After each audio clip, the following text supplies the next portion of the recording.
नमस्कार दोस्तों, बिंदास बातें में एक बार आप सबका फिर से स्वागत है। आज की चर्चा हम करेंगे कुछ नज़रिए के बारे में। नज़रिया यानी परसेप्शन, हर का अलग होता है और हम ये जानने की कोशिश करेंगे कि कैसे एक नज़रिया रखने से आप बेहतर हो जाते हो और दूसरे नज़रिए से बात बिगड़ जाती है। अगेन, सबका अपना अपना नज़रिया होता है, लेकिन वो कहते हैं ना कि जब कुछ लोग होते हैं जो ग्लास को हाफ फुल बोलते हैं और कुछ कहते हैं आधा खाली। तो परसेप्शन है ना, गलत तो दोनों चीज़ें नहीं हैं, दोनों चीज़ें सही हैं, लेकिन आधा खाली से कैसी फीलिंग आती है कि कुछ कमी है, पर आधा भरा बोलने से कैसी फीलिंग आती है कि जैसे बहुत कुछ है। ये जो सिंपल शब्द होते हैं यही आपके परसेप्शन को बदल देते हैं किस हद तक। तो फिर आपकी ज़िंदगी में अगर ऐसे शब्द हैं जिनका परसेप्शन आप किसी तरह रखते हो और उसको किसी बदल दो अगर, तो आपको इमीडिएट फ़ायदा भी हो सकता है और आपका परसेप्शन अगर बिगड़ जाए तो इमीडिएट नुकसान भी हो सकता है ना। तो मैंने सोचा चलो इसी बारे में कुछ बात की जाए और परसेप्शन पे चर्चा की जाए, क्योंकि मैंने देखा है कई बार कि मैं दूसरों का नज़रिया सुनती हूँ तो लगता है अरे ऐसे तो सोचा ही नहीं कभी कि ये भी एक तरीका है सोचने का, और अगर ऐसे सोचें तो शायद बेहतर होगा। तो चलिए कुछ चीज़ें शेयर करती हूँ और फिर देखते हैं ये चर्चा कहाँ जाती है। अगेन, अगर आप देखें तो सब खेल दिमाग का है, और दिमाग के खेल की बात तो मैं हमेशा करती हूँ अपने वीडियोस में, हमेशा करती रहती हूँ, हमेशा बोलती रहती हूँ कि ये तो सब दिमाग का खेल है, दिमाग का खेल है। एक तो मैंने वीडियो भी बनाया था जिसपे मैंने आई थिंक वीडियो का टाइटल था, कोशिश करूँगी यहाँ लिंक करने की अगर किसी को इच्छा हो देखने की। मैंने उसका नाम रखा था, टाइटल रखा था मैनिपुलेटिंग हैप्पीनेस। तो मैनिपुलेटिंग हैप्पीनेस इसीलिए बोला था कि आप अपने दिमाग के साथ कुछ ऐसा दिमाग को ट्रेन करो कि आपको वो खुश रखे और आप खुश रहो।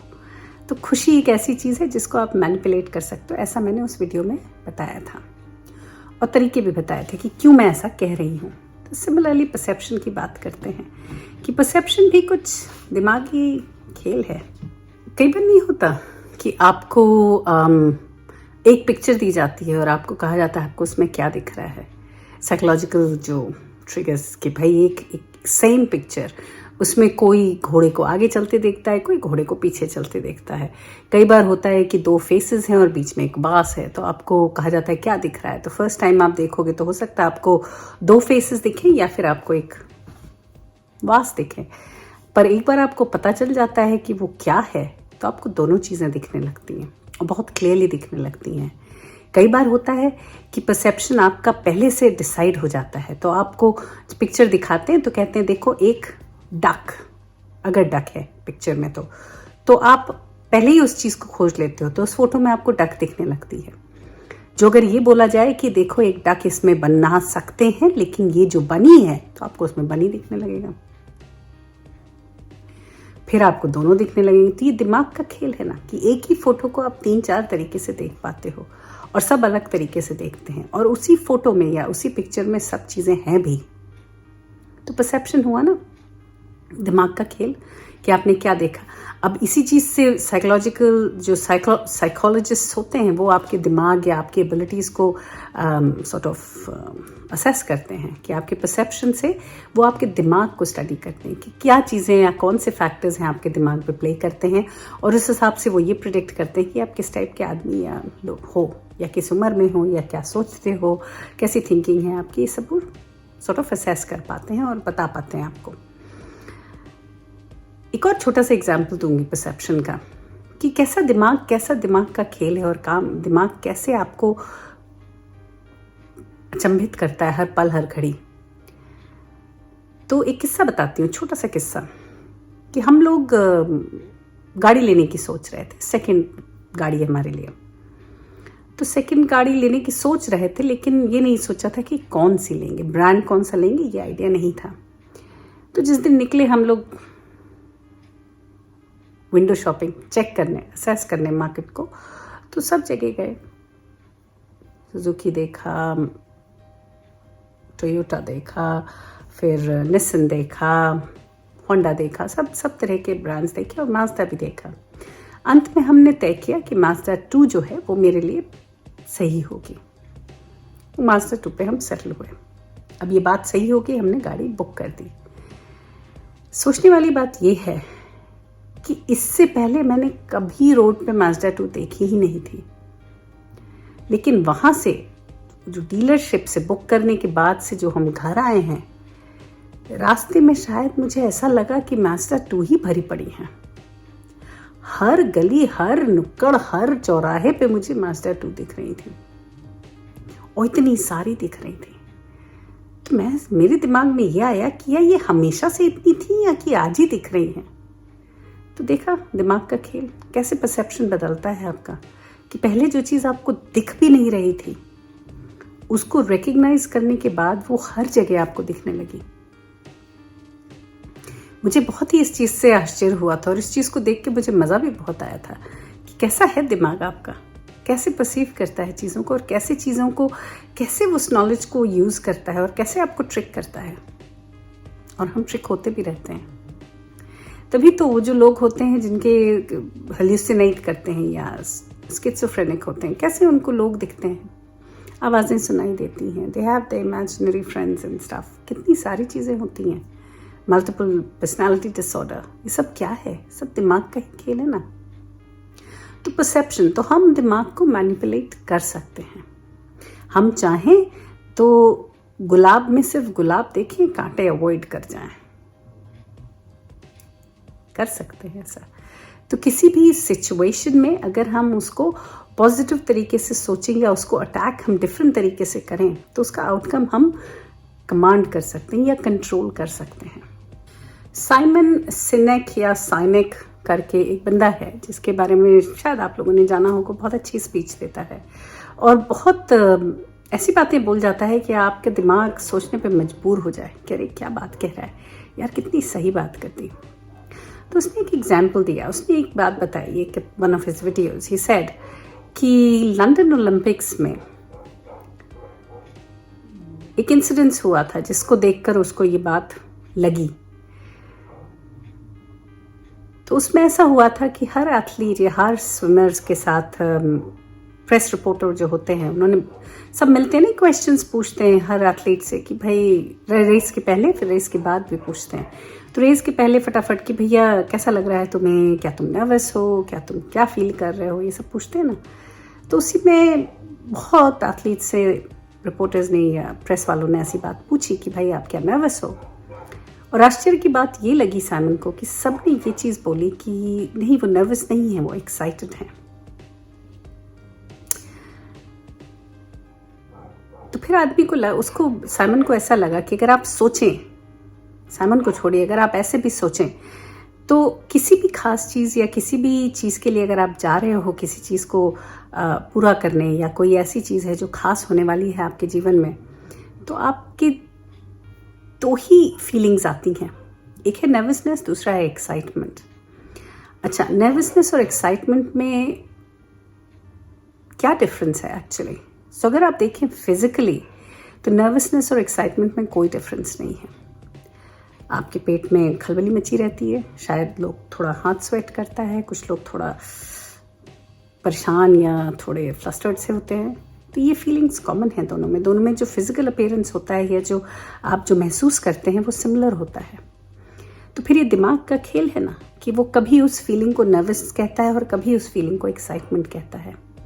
ये कैसे बदलता है? जो अगर आप किसी अच्छी चीज़ के लिए जा रहे हो, से फॉर इंस्टेंस आप एयरपोर्ट पे खड़े हो और आप किसी बहुत ऐसे दोस्त से मिलने आए हो या जो सालों बाद आपसे मिलने आया है और एयरपोर्ट पे आप उसको लेने गए हो, तो कैसी फीलिंग होती है? होती है ना, एक अजीब सी खुशी, एक अजीब सा आनंद। वही अगर आप एग्ज़ाम देने जा रहे हो तो एग्जैक्टली वही फीलिंग होती है, लेकिन उसको हम नाम क्या देते हैं? नर्वसनेस। हम कहते हैं अरे नर्वस हो रहे हैं हम, जबकि फिजिकल जो सिम्टम्स हैं वो सेम है। तो कहने का मतलब ये है कि जब आप अपने दिमाग को ऐसा ट्रेन करो कि जब वैसी फीलिंग्स आती हैं तो आप नर्वस ना कह के अपने को बोलो कि आप एक्साइटेड हो। तो अगर आप एग्जाम देने जा रहे हो तो वही फीलिंग है जो आपको वैसे होती है नर्वसनेस या एक्साइटमेंट में। तो अगर आप ऐसा बोलें कि भाई मैं एक्साइटेड हूँ या कि this is something which excites मी, क्योंकि वो फीलिंग तो वही है, तो आप उसको वैसे डिफाइन करने लगो तो आपका ब्रेन ना यही सोचने लगता है, क्यों, this is something good, I am excited. तो फिर वो जाके उस हिसाब से उसको टैकल करता है और आप बेटर कंट्रोल में रहते हो, फीलिंग्स के कंट्रोल में भी और उस सिचुएशन के कंट्रोल में भी। अजीब बात है ना, लेकिन अगर आप सोचें ध्यान से तो एकदम सही बात है। किसी भी चीज को पलटने में किसका है काम, सिर्फ दिमाग का।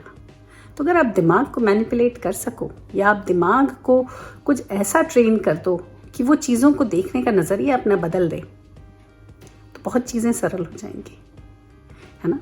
थोड़ा दिमागी बात हो गई, लेकिन बात सही है, बात में दम है। चलिए एक और बात बताती हूँ, साइमन के ही किस्से से बता रही हूँ। तो साइमन ने ऐसा कहा कि नहीं होता, लोग भिखारी जो होते हैं सड़कों पे बैठे होते हैं, यहाँ के, इंडिया की बात नहीं कर रही हूँ, यहाँ के लोग, ऑस्ट्रेलिया, यूएस, जो डेवलप देशों में, वो यूजुअली कैसे बैठे होते हैं पता, एक बोर्ड लेके बैठे होते हैं, हेल्प लिखा होता है उसमें, या लिखा होगा कि I have not eaten for 4 days, या फिर give me money for food, या I want to go to sleep in a motel, $72 लेफ्ट, can you please contribute, things like that, right. ऐसी चीज़ें लिखी होती हैं उनके उसमें। अब जो पास बायस होते हैं ना, वो सिर्फ देखते हैं उसको और कुछ देते हैं पैसा, कुछ नहीं देते हैं। तो इसने सोचा, साइमन ने सोचा कि चलो एक एक्सपेरिमेंट किया जाए। इसने एक भिखारी को बोला कि भाई, उसके बोर्ड पे शायद लिखा था कि give me $1 or because I'm hungry, or give me $1, I need to feed my 12 kids, something like that। तो उसने कहा कि ठीक है, इस स्टेटमेंट को हम थोड़ा चेंज करते हैं और देखते हैं उसका फ़र्क क्या पड़ता है। तो उसने उस बोर्ड पे लिख दिया कि इफ़ यू, सामने वाले के लिए, कि अगर तुम महीने में एक बार दान करते हो, क्योंकि दान तो सब करते हैं ना, ऐसे या वैसे, अगर तुम महीने में एक बार दान करते हो और इस महीने का कर चुके हो, तो अगले महीने दान जब करो तो मुझे ध्यान रखना, मैं तुम्हें यहीं मिलूंगी। तो वो बंदी जो भिखारन थी, जो पूरे दिन में करीब $30 से $40 कमाती थी, वो इस बोर्ड को लेके बैठी और 2 घंटे में उसने $40 कमा लिया। ये दूसरी बात है कि बाकी घंटे वो काम ही नहीं किया उसने, फिर उठ के वो चली गई। उसको लगा अरे वाह, days work done in 2 hours। वही फिर वही नजरिया कि उसको लगा कि उसे तो 40 ही कमाना है, 40 हो गया तो उठ के चली गई। परसेप्शन उसका ना, उसके दिमाग ने उसको ऐसा ट्रेन किया हुआ है। उसने ये नहीं सोचा कि जो चीज़ मैं 8 घंटे में कमाती थी, 2 घंटे में कमा लिया, तो चलो 8 घंटा करूँगी तो कितना ज़्यादा कमा लूँगी, है ना। तो ये भी सोच सकती थी और ये और आगे सोच सकती थी कि फिर 3 दिन की छुट्टी ले सकती हूँ अगर चाहे बराबर ही करना हो तो। लेकिन ऐसा कुछ उसने नहीं सोचा। उसने कहा अरे 40 2 घंटे हो गए, चलो बाकी दिन की छुट्टी, चलो खाएं पिए ऐश करें, निकल गई। पर देखिए कैसे दिमाग को ट्रेन किया। वही चीज़ अगर भिखारी बैठ के कह रहा है मैं भूखा हूँ, मैं भूखा हूँ, भूखा हूँ, कोई ध्यान नहीं देता, क्योंकि उसने क्या बोला है, वो अपने बारे में सिर्फ सोच रहा है। तो ही appears to be a bit selfish. तो सामने जो होता है वो ये सोचता है यही बोर्ड लेके वो दिन भर बैठा रहता है, यार कितना तो कमा लेता होगा, और यही सोच सोच के कोई उसे कुछ देता नहीं वहीं उसने जहाँ फेरा किया, आपके दिमाग के साथ खेल गया कि अरे भाई, अगर तुम महीने में एक बार करते हो दान, तो अगले महीने मुझे याद रखना। दिमाग एकदम झन्ना जाता है, अरे महीने में एक बार, ओके, तो इस महीने में इसी को दे देता हूँ, दिया है नहीं दिया है, पहले क्या किया है पता नहीं, पर दिमाग में ये जरूर आता है कि महीने में एक ही बार देना है, तो चलो इसी को दे देता हूँ इस बार। और इस महीने, क्योंकि दान दक्षिणा जो ग्रैटिट्यूड है या जो हेल्प करने का है, इस चीज़ से खुशी तो लोगों को मिलती है, अनडाउटेडली सबको मिलती है। तो ऐसा कुछ करते हैं तो थोड़ा तरीका, तो देखिए दिमाग से खेल गए और सामने वाले को बदल दिया उसका परसेप्शन। सिमिलरली कई बार होता है ना जॉब प्लेस में, आप लोग, हमारा जॉब का हम क्या सोचते हैं कि जॉब में जाते हैं ना तो हम परेशान रहते हैं बहुत ज़्यादा कि अरे यार अब ये फिर, अगर हम कस्टमर सर्विस में तो हमेशा किसी प्रॉब्लम कस्टमर आता है तो सोचते हैं अरे यार अब फिर इससे झिक करनी पड़ेगी, दिन खराब हो गया। वहीं कुछ लोग होते हैं जो इन चीज़ों को हिंड्रेंस ना समझ के चैलेंज समझते हैं। उनको लगता है कि अरे जॉब का मज़ा ही यही है जब तक कि कोई कस्टमर ऐसा आके गाली गलौज ना करे, चिल्लपो नहीं करे, तब तक क्या मज़ा। यही तो चैलेंज है इस जॉब का। इस जॉब में मैं हूँ ही इसलिए। जिस चीज़ को आप प्रॉब्लम समझते हो उसको आप टर्न करके अगर चैलेंज कर देते हो ना, तो बात पलट जाती है। तो आपको वही चीज़ जो पहले परेशान कर रही थी उसको कॉन्कर करने में एक अलग सा पैशन और एक अलग सा जोश आ जाता है। पता नहीं देखा है कि नहीं, मैंने तो देखा है अपने करियर में भी और अपने जॉब में भी बहुत बहुत बार देखा है। फिर कहने का मतलब ये है, कहने का मतलब इस वीडियो से यही है कि सिर्फ अपने दिमाग को ना रीसेट करें। जो भी नेगेटिव थॉट्स हैं ना उनको पॉजिटिव में बदल दें। जो अगर आप ऐसा कर पाएंगे, भाई चैलेंजिंग है, इट्स वेरी चैलेंजिंग, लेकिन किसी भी चीज़ में अगर आप आधा ग्लास फुल देखने लगेंगे तो शायद आपका नज़रिया बदलने लगे और आपका जो किसी भी प्रॉब्लम में आप फंसे हो तो उससे बाहर निकलना थोड़ा आसान हो जाएगा। ये नहीं कहते कि आपको मेहनत नहीं करनी पड़ेगी या बड़ी इजीली आपको कुछ मिल जाएगा, नहीं, वो सब नहीं, वो सब तो होगा ही, लेकिन आप वो सब करते वक्त परेशान नहीं होगे और वो सब मेहनत करते वक्त आपको थकान कम होगी, क्योंकि आपका दिमाग आपको हमेशा अलर्ट रखेगा, क्योंकि वो फोकस्ड है, क्योंकि आपने उसको ट्रेन कर रखा है। कहते हैं ना कि माहौल बहुत इंपॉर्टेंट है। Creating the right environment for right actions या एटीट्यूड, या जो भी जैसा आपको चाहिए आउटकम वैसा आप एनवायरनमेंट क्रिएट करें, तो वो परसेप्शन दिमाग का जो है ना नज़रिया बदल जाता है। और दिमाग को ट्रेन ऐसा कर लें कि वो हर सिचुएशन को अलग तरीके से देख सके। चलिए फिर बस आज के लिए सिर्फ इतना ही। अगले हफ्ते फिर मिलेंगे किसी और बात, किसी और चर्चा के साथ। तब तक के लिए आप देखते रहिए बिंदास बातें। Bye bye, Siya.